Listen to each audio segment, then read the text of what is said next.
ever feel like you keep dating the same type of person over and over again? Or maybe you catch yourself saying things your mum or dad used to say and it makes you cringe. You're not weird, you're wired.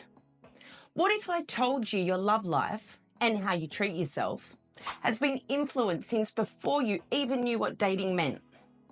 Today, we're breaking down the hidden psychology of how your parents became the template for everything, from attraction to self-worth.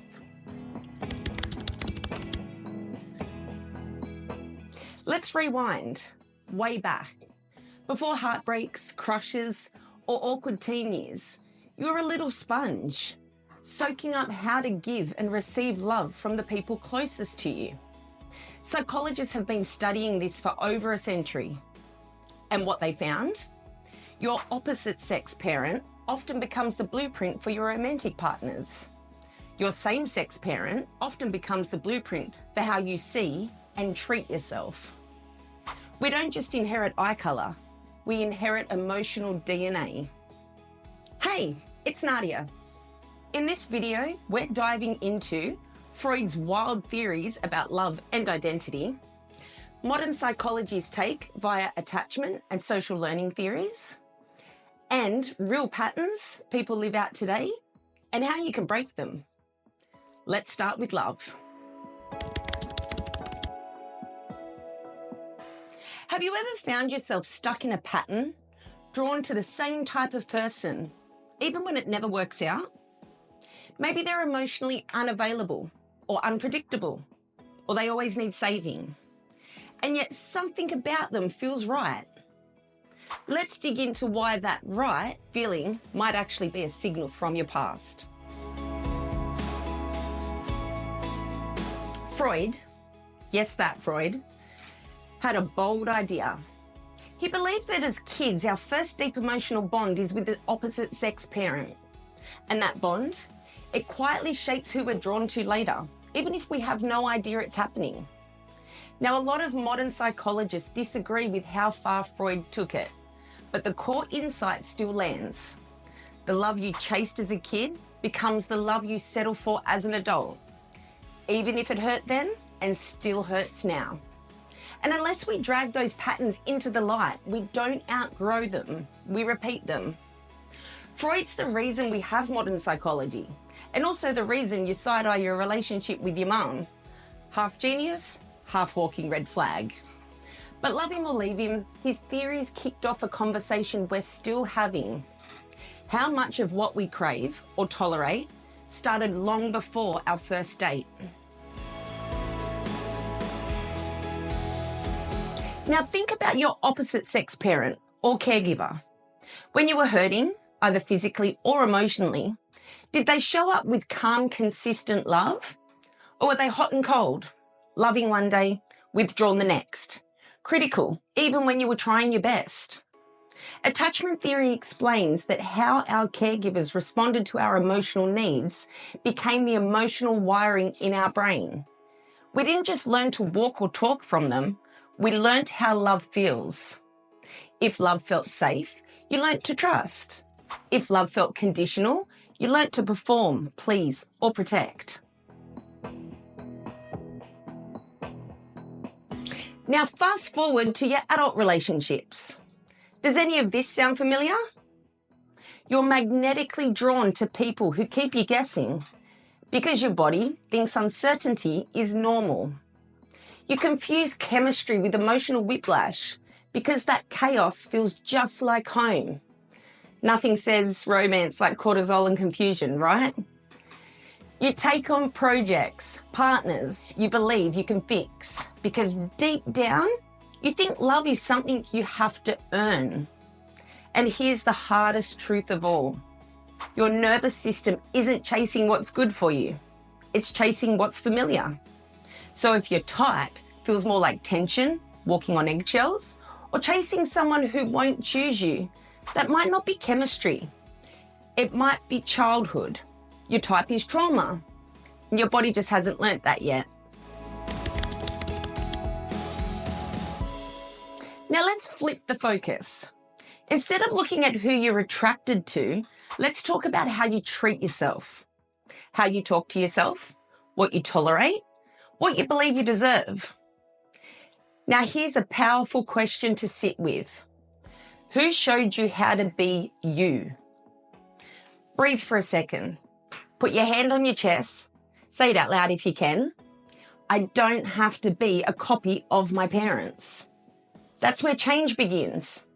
Not in knowing, but in feeling something different.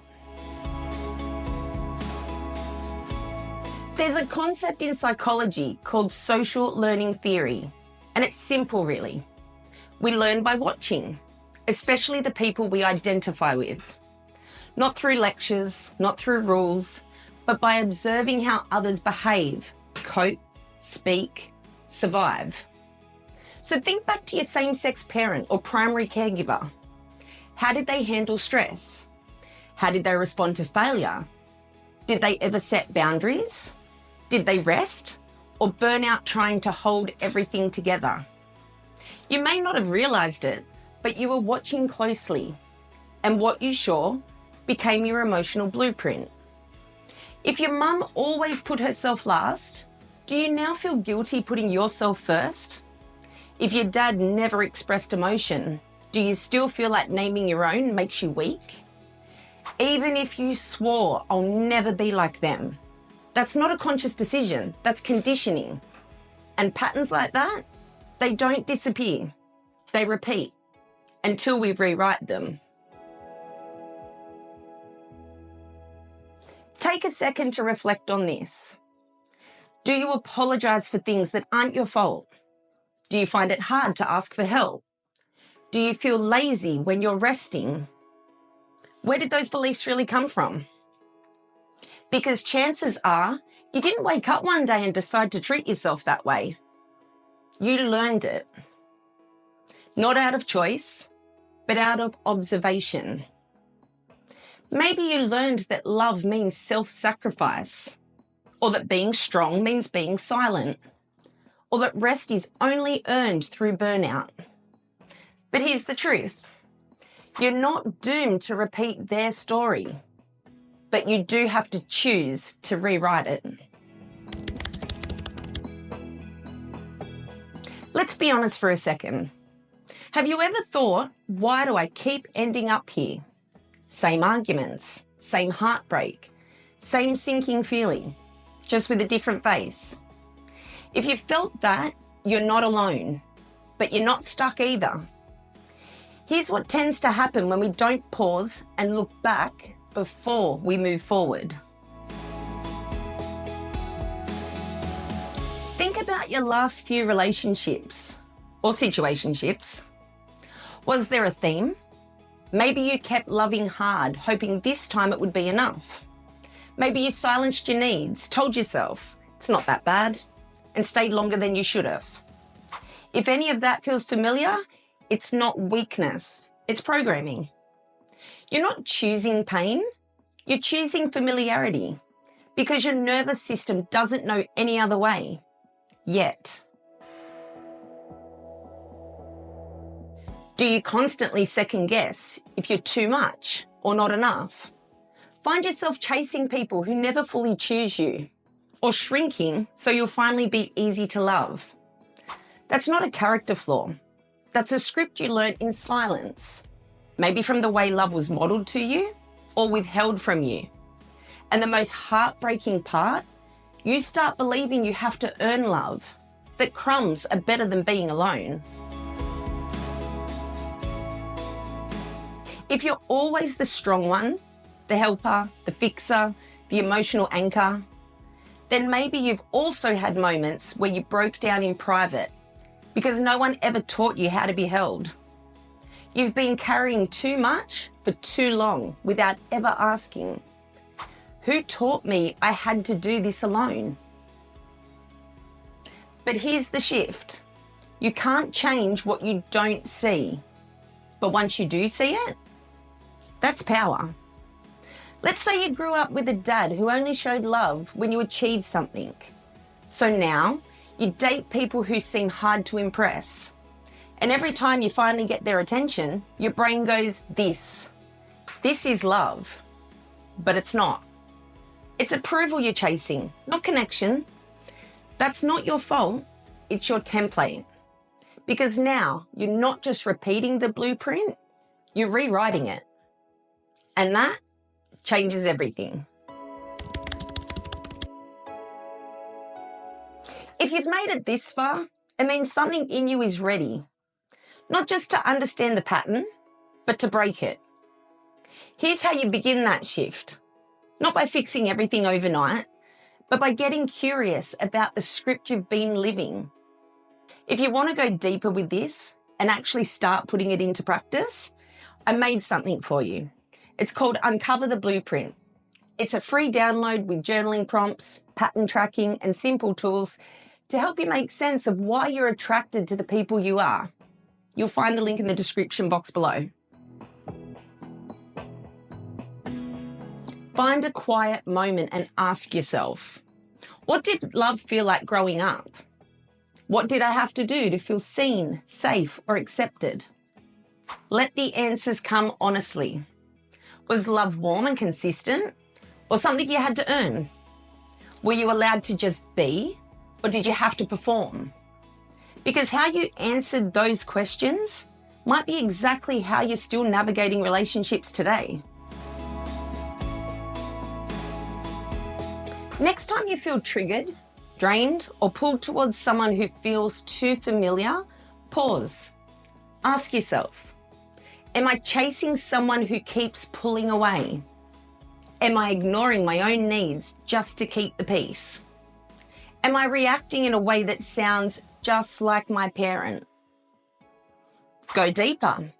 Ask yourself, who taught me this?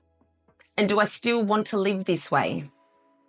You don't have to have all the answers, but awareness is the moment the cycle starts to crack. Here's one more tool that might sound simple, but it hits deep. Find a photo of yourself as a kid. Stick it somewhere you'll actually see it. Your mirror, your phone background, whatever. The next time you catch yourself spiraling, people-pleasing, or tearing yourself down, look at that face. Ask yourself, would I talk to them the way I'm talking to myself right now? This isn't some kind of Pinterest quote moment. It's rewiring. Because when you start showing up for that younger version of yourself, you're not just healing. You're leading from the place that always needed backup. You don't have to fix your past, but you can be someone different because of it. And if this tool hits you like it hit me the first time, we're diving way deeper into it in a future video, so keep an eye out for that one. This isn't toxic positivity.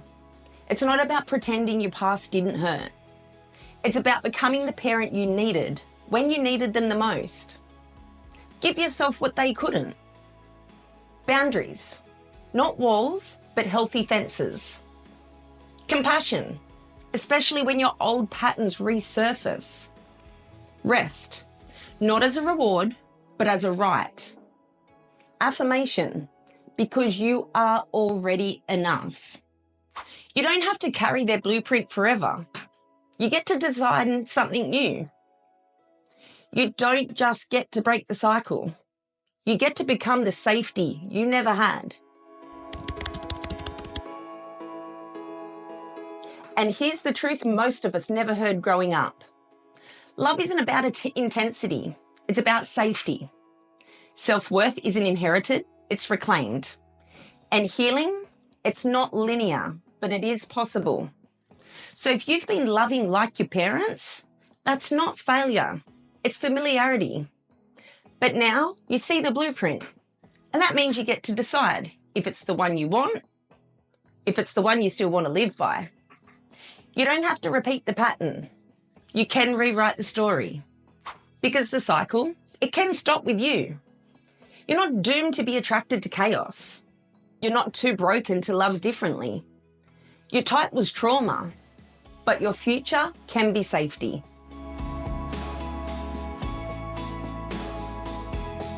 If this resonated, pass it on. Someone you know might be carrying the same blueprint silently. I'd love to hear from you in the comments. What's one belief about love or self-worth you're starting to unlearn? Drop it below. Not just for me, but for the next person scrolling, wondering if they're the only one trying to love differently. They're not, and neither are you. If you want more real talk, healing tools, and hard truths wrapped in empathy, hit subscribe. This is just the beginning. See you in the next one.